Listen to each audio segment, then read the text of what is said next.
ایک مرتبہ اللہ کے پیارے محبوب صلی اللہ علیہ وسلم کی بارگاہ میں ایک یہودی آیا، جس یہودی کا مقصد تھا حضور اکرم صلی اللہ علیہ وسلم کا معاذ اللہ مذاق اڑانا۔ اس نے حضور اکرم صلی اللہ علیہ وسلم کی بارگاہ میں لا کر ایک کھجور کی گٹھلی پیش کی اور کہنے لگا، اے محمد صلی اللہ علیہ وسلم، اس کھجور کی گٹھلی کو آپ کسی جگہ پر لے جا کر بو دیں، یعنی زمین میں اسے لگا دیں۔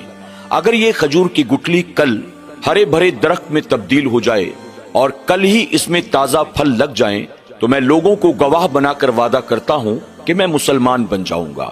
وہ یہودی اس بات کو بہت اچھی طرح سے جانتا تھا کہ گٹھلی کو درخت میں تبدیل ہونے کے لیے اور درخت کو پھلدار بننے کے لیے اچھا خاصا وقت چاہیے، اس لیے اس نے اللہ کے پیارے محبوب صلی اللہ علیہ وسلم کے سامنے یہ شرط رکھی۔ وہ جانتا تھا کہ یہ کام ممکن نہیں ہے اور اس کا مقصد بھی اللہ کے پیارے محبوب صلی اللہ علیہ وسلم کا معاذ اللہ مذاق اڑانا تھا۔ صحابہ اکرام حضور اکرم صلی اللہ علیہ وسلم کی طرف حیرت سے دیکھ رہے تھے کہ دیکھتے ہیں اللہ کے پیارے محبوب صلی اللہ علیہ وسلم اس یہودی کو کیا جواب دیتے ہیں۔ حضور اکرم صلی اللہ علیہ وسلم نے اس یہودی کی شرط کو منظور کر لیا۔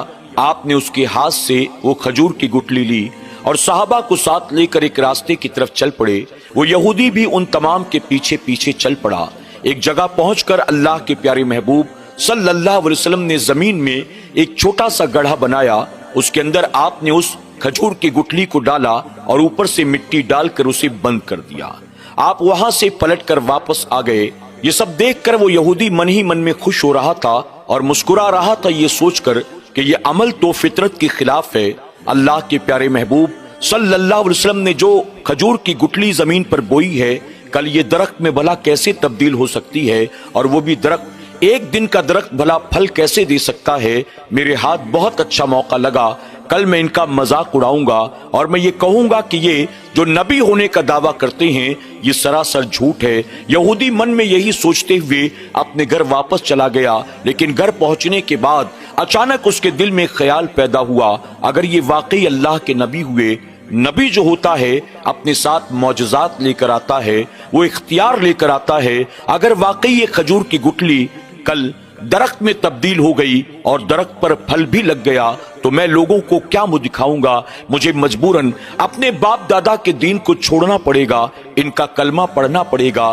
یہ سوچ کر وہ شریر یہودی دوبارہ اس مقام کی طرف آتا ہے، دیکھتا ہے وہاں اس کے سوا کوئی اور موجود نہیں تھا۔ اب اس نے اس گڑھے کو دوبارہ کھودا اور وہاں سے گٹھلی کو نکال کر واپس اپنے گھر چلا جاتا ہے، یہ سوچ کر اب میں نے گٹھلی نکال لی ہے، اب تو درخت کسی بھی صورت میں پیدا نہیں ہو سکتا۔ دوسرے دن یہودی اللہ کے پیارے محبوب صلی اللہ علیہ وسلم کی محفل میں حاضر ہوا اور عرض کرتا ہے، اے محمد صلی اللہ علیہ وسلم، میں نے کل جو شرط آپ کے سامنے رکھی تھی، آپ نے میری شرط کو منظور کر لیا تھا۔ اب چلیں اور مجھے دکھائیں جو کھجور کی گٹھلی میں نے آپ کو دی تھی، کیا وہ واقعی درخت میں تبدیل ہو گئی؟ اللہ کے پیارے محبوب صلی اللہ علیہ وسلم فرماتے ہیں، میں تجھے بتاؤں گا نہیں بلکہ تجھے دکھاؤں گا، چل میرے ساتھ چل۔ یہ کہہ کر اللہ کے پیارے محبوب صلی اللہ علیہ وسلم اس یہودی کو اپنے ساتھ لے کر دوبارہ اسی راستے پر چل پڑے۔ تمام صحابہ اکرام بھی حضور اکرم صلی اللہ علیہ وسلم کے پیچھے پیچھے چل پڑتے ہیں۔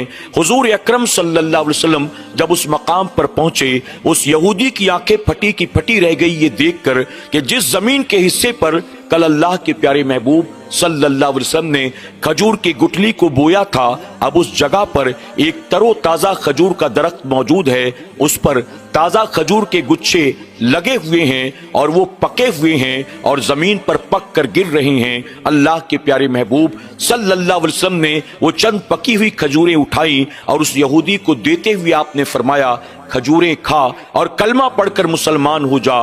یہودی نے جیسے تیسے ایک کھجور لی، اپنے منہ کے اندر ڈالا، جب کھایا تو اسے بڑا تعجب ہوا، اس جیسی کھجور اس نے آج سے پہلے کبھی نہیں کھائی تھی، اور حیرت کی بات یہ تھی اس کھجور کے اندر کوئی بیج بھی موجود نہ تھا۔ اس نے دوسری کھجور کو کھایا، اس کے اندر بھی کوئی بیج نہ تھا۔ اس نے حیرت سے کہا، اے محمد صلی اللہ علیہ وسلم، میں نے پہلی بار ایسی کھجوریں کھائی ہیں اور مجھے تعجب ہے یہ دیکھ کر اس کھجور کے اندر کوئی بیج بھی موجود نہیں ہے، آخر اس کا بیج کہاں گیا؟ اللہ کے پیارے محبوب صلی اللہ علیہ وسلم فرماتے ہیں، بیج تو کل خود نکال کر لے گیا تھا، تو پھر آخر اس کے پھل میں بیج کہاں سے آتا؟ اللہ اکبر۔ جب یہودی نے حضور اکرم صلی اللہ علیہ وسلم کا یہ معجزہ دیکھا، فوراً آپ کے قدموں کو تھام لیتا ہے، اپنی پچھلی زندگی سے سچی توبہ کرتا ہے اور کہتا ہے لوگوں گواہ ہو جاؤ، میں گواہی دیتا ہوں یہ واقعی اللہ کے نبی ہیں، اللہ کے آخری نبی بن کر آئی ہیں۔ اور پھر وہ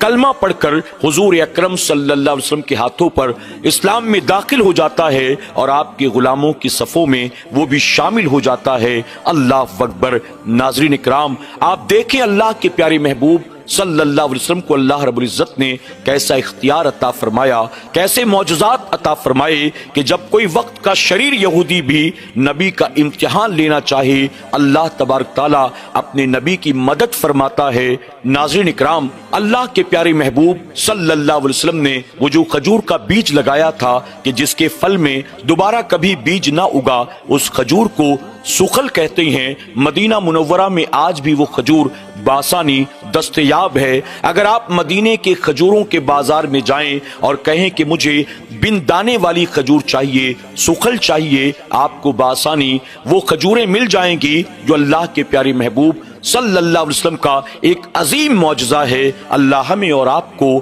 اپنے تمام انبیاء سے، بالخصوص امام الانبیاء سے سچی پکی محبت کی توفیق عطا فرمائے اور اپنی سیرت کو ان کی سیرت کے سانچے میں ڈھالنے کی اور ان کی محبت میں جینے اور مرنے کی توفیق عطا فرمائے۔ آمین یا رب العالمین۔